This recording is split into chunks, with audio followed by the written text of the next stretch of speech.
Meanwhile, Tim has started rolling behind the drill using a 1950s county crawler with a set of gang rolls. Although now retired, it's having an outing to roll this field near the yard to clear out the cobwebs.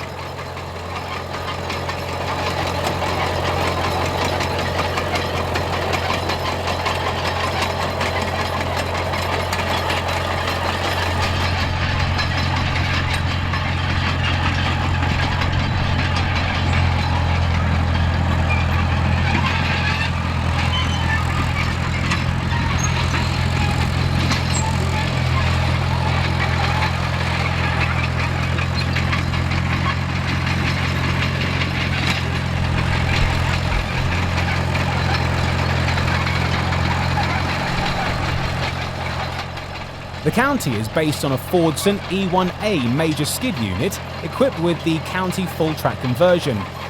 However, this one has been fitted with a Perkins 4270D engine in place of the original Fordson, presumably for increased power.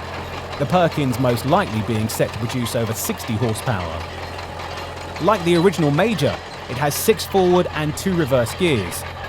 Steering clutches and brakes are controlled by the usual levers and pedals.